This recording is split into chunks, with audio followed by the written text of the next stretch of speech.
নমস্কার সকলকে ওয়েলকাম আমার নতুন একটা ভ্লগে। তো আজকের ভ্লগটা কিন্তু বেশ ইন্টারেস্টিং। ওই প্রত্যেক দিন যা করছি না করছি তার থেকে একটু আলাদা। তো আমি এই রিলেটেড কিছু ফটো, কিছু শর্টস এর আগে দিয়েছি। তো অনেকেই হয়তো সেটা বুঝতে পারোনি যে কি ছিল বা কি।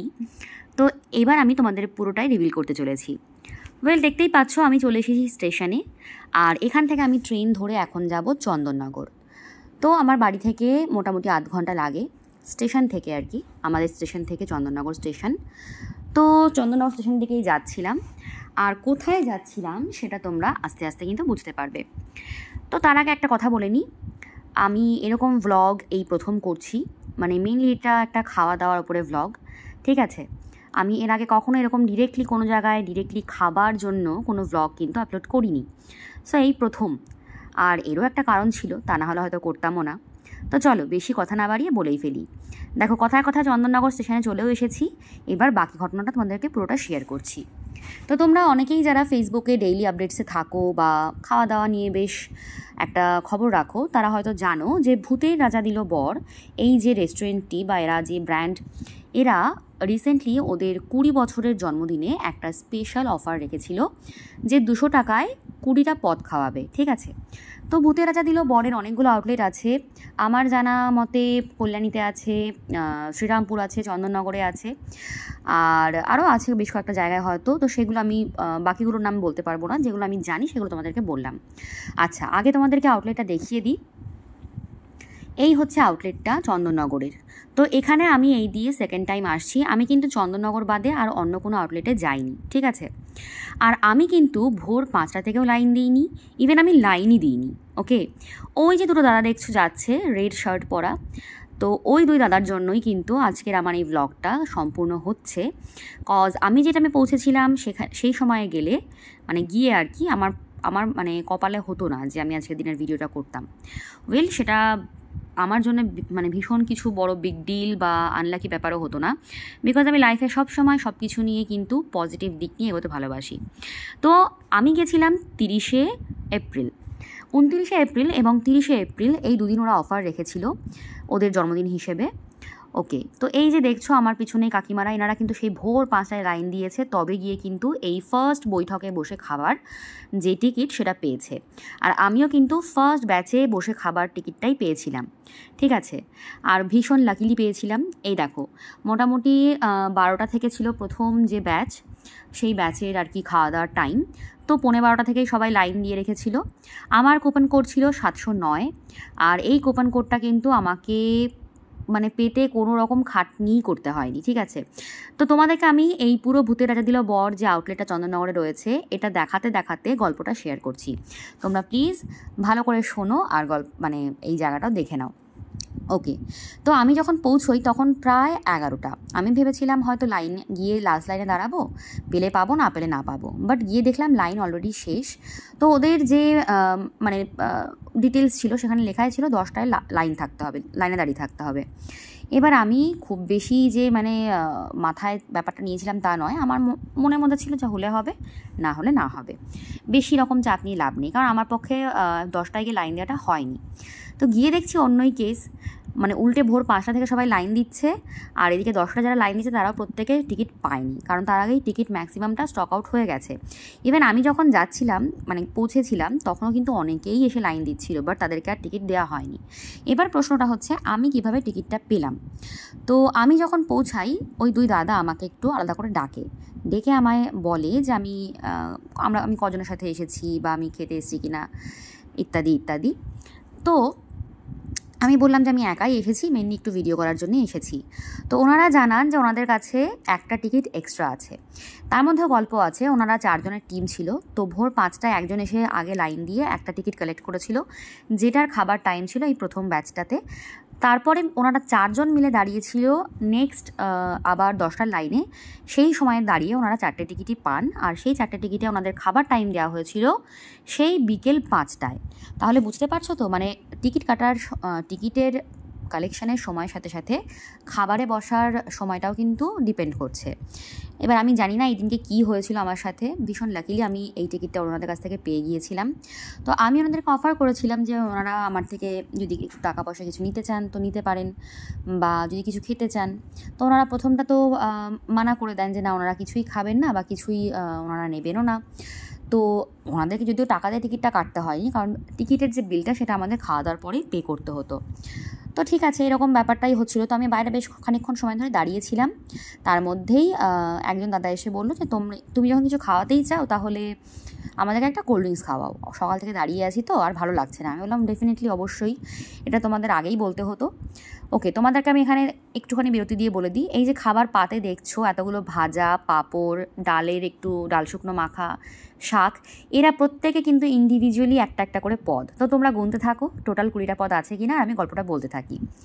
তো আমি না প্রথম থেকে অতটা বিশ্বাস করেছিলাম না, একদম অনেস্টলি বলছি। আমি ভেবেছিলাম হয়তো আমার থেকে টাকা চাইবে বা আমাকে হয়তো টুপি পরাবে, বোকা বানাবে, এরকম একটা ব্যাপার, ঠিক আছে। তারপরে যখন ওরা আমার কাছ থেকে কোল্ড ড্রিঙ্কস খেতে চাইলো, তখন আমার মনে হচ্ছে যে বোকা বানিয়ে কোল্ড ড্রিঙ্কস খাওয়ার জন্য আমার থেকে টাকা নিচ্ছে না তো। তো আমি ওদেরকে তবুও খাওয়ালাম যে ঠিক আছে, কী আছে, বোকা বানালে বানাবে, আর কিছু তো করার নেই আমার কাছে, তাই না। তো আমি ওদেরকে জিজ্ঞাসা করলাম যে আপনারা যেই 5টার সময় খাবেন, আপনারা তারা এতক্ষণ কোথায় থাকবেন? ওরা বললেই যাই চন্দননগর স্ট্যান্ডে একটু গিয়ে বসে থাকবো আর কি। তো ওনারা এসেছিলেন শ্যামনগর থেকে। আমি ওনাদেরকে বললাম যে আপনাদের তো কাছাকাছি কল্যাণীতেই ছিল, আপনারা তাহলে এত দূর কেন আসলেন? বললো না, আমাদের আরও লোকজন আছে এখান থেকে, কাছাকাছি থেকে এসেছে। তো তখন অবধিও আমার মনে হচ্ছে যে আমি বোধ হয় বোকাই বনছি, ঠিক আছে, আর কি বলবো। এবার ওই দোনামনা করতে করতে আর কি ওনাদেরকে আমি ভিডিওতে দিইনি বা ওনাদের সাথে কিছু আলাদা করে কথা বলিনি, কারণ ওনারা কমফোর্টেবল হবেন কি না। আর ওইভাবে আমি এখনও পাবলিকলি গিয়ে তো ভিডিও বা ভ্লগ কিছুই করা স্টার্ট করিনি, তো আমি একটু আনকমফোর্টেবল ছিলাম, ঠিক আছে। আর আমি দেখো, আমি যতই ক্যামেরার সামনে এখন কন্টেন্ট বানাই বা যাই করি না কেন, আমি কিন্তু একটু হলেও খানিকটা একটু মুডি, মানে আমার ওই রকমভাবে যখন তখন হট করে অপরিচিত লোকের সামনে ভিডিও করার ব্যাপারটা এখনও তৈরি হয়নি। আর তোমরা তো আমার ভিডিওসগুলো দেখোই, আমি ম্যাক্সিমামটা বাড়ি কাজ এগুলো দিয়েই করি, আর এই ধরনের ভিডিও তো আমি এই প্রথমবারই করছি। সো এই ব্যাপারটা আমার কাছে একদমই অন্যরকম ছিল। তো যখন ওনারা চলে গেল, তখন আমি দাঁড়িয়ে দাঁড়িয়ে ভেবেই যাচ্ছি যে আদেও ওনারা আমাকে দিলেন, ঠিকঠাক টিকিট দিলেন নাকি দিলেন না। তো আমি তার মধ্যে একবার ওই রেস্টুরেন্টের একজন যিনি দরজায় ছিল আর কি, যিনি গার্ড, তাকে গিয়ে একবার দেখালাম যে আমার এই টিকিটটা তো সকাল 11:30 থেকে বলা হয়েছিল, তো কখন লাইনে দাঁড়াবো। তো উনি টিকিটটা দেখে বললেন যে এই তো এখানে ডাকা হবে, আপনারা আশেপাশেই থাকুন। তখন আমার একটু মনে হলো হয়তো ওনারা সত্যিই বলছে। তো যাই হোক, আমি এরকম দোনামনা করতে করতে প্রায় 15 থেকে 20 মিনিট দাঁড়িয়েছিলাম। দেন কিন্তু আমাদেরকে ডেকেছিল। এবার আমার যেহেতু একদম প্রথম দিকেই ছিল নাম্বারটা, আমি একদম প্রথমে গিয়ে দেওয়াতে আমাকে কিন্তু এন্ট্রি করতে দিয়েছিল। তো এখন দেখতেই পাচ্ছ আমি অলরেডি এন্ট্রি নিয়েও নিয়েছি আর খাওয়াও স্টার্ট করে দিয়েছি। তো তোমাদেরকে এবার প্রত্যেকটা পদ সম্পর্কে একটু ডিটেলস দিই। দেখো, এখানে 5 রকমের ভাজা, ডাল, শাক, সব তো পাতেই ছিল, তোমাদেরকে আমি দেখিয়ে দিয়েছি প্রথমে। এবার আমি যেটা দিয়ে খাওয়া স্টার্ট করেছি, ডালটা আমি আগে খেয়ে নিয়েছি, এবার আমি শুক্তো খাচ্ছি। চলো এবার খাবারের স্বাদের ব্যাপারে আসি, ঠিক আছে। এত কথা তো হলো, তো খাবারের ব্যাপারে কথা বলতেই হয়। তো খাবারের স্বাদ নিয়ে যদি আমি কথা বলি, তো বলতে হবে অ্যাভারেজ। মানে এইরকম না যে তুমি খেয়ে তোমার মনে হবে ওহ কী খেলাম, এই ব্যাপারটা কখনোই হবে না, মানে আমার অন্তত সেটা হয়নি। আর মানে এই চন্দননগরের এই আউটলেটটা গিয়ে আমার সেটা মনে হয়নি। হতেই পারে অন্যরা অন্যান্য আউটলেটে খেয়েছে, তাদের অনেক বেটার মনে হতেই পারে। দেখো, সব জায়গায় যে সেম রান্না হবে এটা তো সম্ভব না। আচ্ছা, এবার যেটা ব্যাপার, 200 টাকায় 20টা পদ, এইটা একটা ক্যাচি ব্যাপার ছিল। কারণ এখানকার থালি স্টার্ট হয় মোটামুটি 699 থেকে। আমি এর আগেও তো এখানে একবার গেছি, তখন আমি যখন গিয়ে খেয়েছিলাম আমাদের প্রায় 3 জনের মাথা মিলিয়ে 3 জন মিলিয়ে আমাদের প্রায় 2000 টাকার কাছে বিল হয়েছিল। অথচ খাওয়া দাওয়ার পরে আমাদের মনে হচ্ছিলো যেন খেয়ে পোষালো না, এরকম একটা ব্যাপার, ঠিক আছে। আমি কিন্তু একদম অনেস্ট কথা বলছি, কোনো মানে কাউকে বাড়িয়ে কাউকে কমিয়ে কোনো কথা বলছি না, কারণ এটা কোনো পেইড প্রমোশনও না, কিছুই না, বা ওরা আমার সাথে কোনো রকম কন্ট্যাক্টও করেনি। আমি সম্পূর্ণ স্বেচ্ছায় গেছি, স্বেচ্ছায় খেয়েছি, অবশ্যই টাকা দিয়ে। ইভেন জলটা পর্যন্ত কিনে খেয়েছি। আমার কাছে যদিও জল ছিল, তবুও আমি জল কিনে খেয়েছি ভদ্রতার খাতিরে। সো এই আর কি। তো আমি যেটুকু যা বলছি একদম অনেস্ট কথা বলছি। তো একের পর এক দেখতেই পেলে শুক্তো, দেন আলু পটলের তরকারি, আচ্ছা দেন আমি এখন খাচ্ছি এঁচোড়। তো খাবারগুলো এই যে প্রত্যেকটা পদ আমি খাচ্ছি, মানে আমি জানি না খাবারগুলো বাসি ছিল কিনা, বলতে পারবো না। খাবারগুলো প্রত্যেকটাই ঠান্ডা ছিল, শুধুমাত্র ভাতটা ছাড়া, ভাজাগুলো পর্যন্ত ঠান্ডা ছিল, ঠিক আছে। এবার 2 দিন ধরে ওদের অফার চলেছে, 29শে এপ্রিল এবং 30শে এপ্রিল। তো আমি সেকেন্ড ডেটে গিয়ে পৌঁছেছিলাম।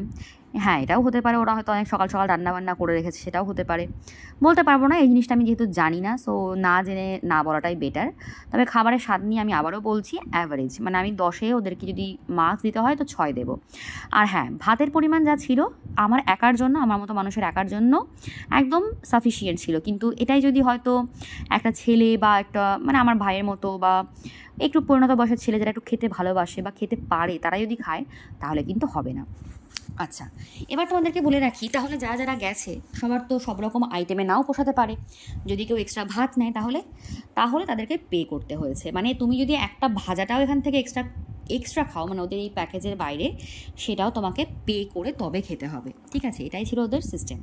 তো আমার মতো মানুষের জন্য যারা মোটামুটি এই ধরনের এত পদের এই যে খাবার দেখছো, যা ভাতের পরিমাণ দেখছো, আমার মতো মানুষের জন্য একদম ঠিকঠাক ছিল। ভাতের পরিমাণ ওরা যে খুব কম দিয়েছে সেটা বললে মিথ্যে বলা হবে। তো এরপরে আমি দেখছো যে মাছ খাচ্ছি, তো মাছের স্বাদটা ঠিক আছে, মানে ঠিক লেগেছে আমার, বাকিগুলোর থেকে একটু ঠিক লেগেছে। তো এই সব কিছুর মধ্যে ওরা কেন আলুর দম দিয়েছিল আমি জানি না, যদিও আমি সেটা খেয়েছি, কারণ একটা পদও আমার নষ্ট করার মতো কোনো রকম ইচ্ছা ছিল না, আমি এমনিতেই খাবার নষ্ট করা পছন্দ করি না। তো এবার দেখো শেষ পাতে খেয়েছি মাটন। তো মাটনের পিস ছিল 2টো। তো প্রথম পিসটা তোমরা দেখতেই পেলে, একদমই মোটামুটি পিস আর কি, ওটা একদমই ছোটো পিস বললেই চলে। আর আরেকটা যেটা পিস দেখছো ওটা একেবারেই পাতলা একটা পিস। আর এই যে ঝোল, তো ঝোল নিয়ে কি আর বলবো, ঝোলটা ওই নর্মালি ছিল, মানে এই মাটনের থেকে মাছটা আমার একটু বেটার লেগেছে, ঠিক আছে? খুব যে মাটনটা টেস্টি হয়েছিল সেরকম বললে ভুল হবে, ঘিয়ের ফ্লেভারটা একটু বেশিই ছিল। আর মাটনের পিস তো দেখতেই পাচ্ছ কতটা, মানে একদমই সেই মাপে আর কি দেওয়া আর কি এরকম ব্যাপার। তো 200 টাকা হিসেবে ওরা যে থালিটা আমাদের জন্য করেছিল, অ্যারেঞ্জ করেছিল, সেটা ওদের আমার মনে হয় না খুব বেশি কি বলবো মানে লস করতে হয়েছে। কারণ মানুষ যে পরিমাণে গেছে, মানে আমরা যখন ঢুকছি খেতে তখনও মানুষ আসছে, ঠিক আছে? হয়তো তারা পরবর্তীতে আর টিকিট পায়নি, তবুও এই যে এই আউটলেটটায় একসাথে 56 জন বসে খাওয়ার মতো ব্যবস্থা ছিল। তো হিসেব করে দেখতে গেলে ওদের খুব একটা লস হয়নি। আর খাবার দাবারের যা পরিমাণ ছিল, খরচার মধ্যে যদি ধরতে হয় ওই মোটামুটি ওই মাছ আর মাংসতেই যা, বাকি যে পদগুলো ছিল খুবই নর্মাল আর খেতেও মোটামুটিই ছিল। আচ্ছা, শেষ পাতে একটু চাটনি ছিল, মিষ্টি ছিল। এই বাটিগুলো এখানে দেখতে হয়তো একটু বড় লাগছে, কিন্তু বিশ্বাস করো এই বাটিগুলো একেবারেই ছোটো ছোটো বাটি ছিল, ঠিক আছে? তো আমি পায়েসটা খেতে খুব একটা চাইছিলাম না, কিন্তু যেহেতু দিয়েছে তো নষ্ট করবো না দেখে একটুখানি খেয়েছিলাম। আর পাঁপড়টা এতটাই নরম হয়ে গিয়েছিল যে আমি আর খাইনি। আর এরকম একটা করে রসগোল্লা দিয়েছিল প্রত্যেকের পাতেই। তো এই ছিল আমার ওভারঅল অভিজ্ঞতা এখান থেকে খাওয়ার। মানে ওই আমি যদি টোটাল সব কিছু মিলিয়ে ওদেরকে রেটিংস দিই তো 10-এ ওই 6। কারণ দেখো আফটারঅল খাবারের যদি টেস্ট মানে মন ছুঁয়ে না যায় তাহলে কিন্তু খেতে গিয়ে সেই যে আনন্দ সেটা আসে না, সে যতই খাবার কম দামে হোক বা যাই হোক, ঠিক আছে? হ্যাঁ, এটা ওরা নিজেদের প্রচারের জন্য বা নিজেদের কী বলবো, একটা হয় না ব্র্যান্ড ভ্যালু বজায় রাখার জন্য এটা অফার দিয়েছে। তো আমি খাবারের কী বলবো পরিমাণ নিয়ে কোনো আমার অবজেকশন নেই, বাকি কিছু নিয়ে অবজেকশন নেই, বাট টেস্টটা আরও বেটার হতে পারতো, ঠিক আছে? তো এরপর আমি ফ্রেশ হয়ে মুখ টুক ধুয়ে এখানে ভিডিওটা শেষ করছিলাম। তো এই ছিল আমার আজকের অভিজ্ঞতা, যেটা তোমাদের সাথে আমি শেয়ার করলাম। আরও আমি ইচ্ছা আছে একটু গরমটা কমুক, কিছু কিছু খাবার জায়গা কভার করব, কারণ আমার আশপাশে প্রচুর জায়গা আছে যেখানে খুব ভালো ভালো খাবার পাওয়া যায়। তো এই দেখো আমি খেয়ে বেরিয়ে পড়েছি, আর এখানে অলরেডি পরের ব্যাচের জন্য কিন্তু লাইন শুরু হয়ে গেছে। তো দেখতেই পাচ্ছ তখন 12:40 মতো বাজে, আর আমার কিন্তু খাওয়া দাওয়া কমপ্লিট। সো আমি এখন ওয়েট করছিলাম অটো বা টোটোর জন্য, যেটাই পাই না কেন। তো যাওয়ার সময় আমি টোটোতে গেছিলাম, ফেরার সময় আমি যাওয়ার সময় আমি অটোয় গেছিলাম, ফেরার সময় আমি টোটোয় ফিরছি, ঠিক আছে? তো বেশ খেয়ে দিয়ে একদম পরিপাটি হয়ে একদম পুরো ভরপেট নিয়ে বাড়ি ফিরছিলাম আর কি। তো এইটাই আর কি আজকে আমার লাক ফেভার করে গেছে, বা যাই হোক ওই দুজন ব্যক্তিকে আমার আলাদা করে থ্যাঙ্কস জানানো হয়নি। আমি সামনাসামনি জানিয়েছি, কিন্তু হয়তো আর একটু ভালোভাবে জানালে ভালো হতো। তবে এই আর কি, ওনাদেরও আর কি টিকিটটা কাজে লাগতো না, ওনারাও ফেলেই দিত। সেখানে দাঁড়িয়ে একজনের কাজে লেগে গেছে, কারণ আমি কিন্তু ওনাদেরকে গিয়ে বলিনি যে আপনারা দিন আমাকে টিকিটটা, বা আমার তো জানারই কথা না। ওনারাই আমাকে ডেকে সব শুনে টিকিটটা দিয়েছে। সো জানি না ওনারা ভিডিওটা কখনো দেখতে পাবেন কি না, যদি কখনো দেখতে পান তো আমি এখানে আবার ওনাদেরকে থ্যাংক ইউ জানিয়ে দিচ্ছি। আর এই তো এখানেই শেষ। সো তোমরা যদি কখনো ট্রাই করতে চাও এখানকার খাবার অবশ্যই যেতে পারো, বাট আই সাজেস্ট কল্যাণী বা অন্য কোথাও ট্রাই করতে পারো, বিকজ চন্দননগর থেকে আমি খুব বেশি তোমাদেরকে পজিটিভ রিভিউ দিচ্ছি না। তো চলো দেখা হচ্ছে নেক্সট ভিডিওতে, ততক্ষণ সবাই ভালো থেকো, সুস্থ থেকো, আর অনেক অনেক নিজের খেয়াল রেখো, আর অনেক বেশি সবাইকে সাপোর্ট করো। তো চলো আজকের মতো এখানেই টাটা, আর দেখা হচ্ছে খুব শীঘ্রই নেক্সট ভিডিওতে।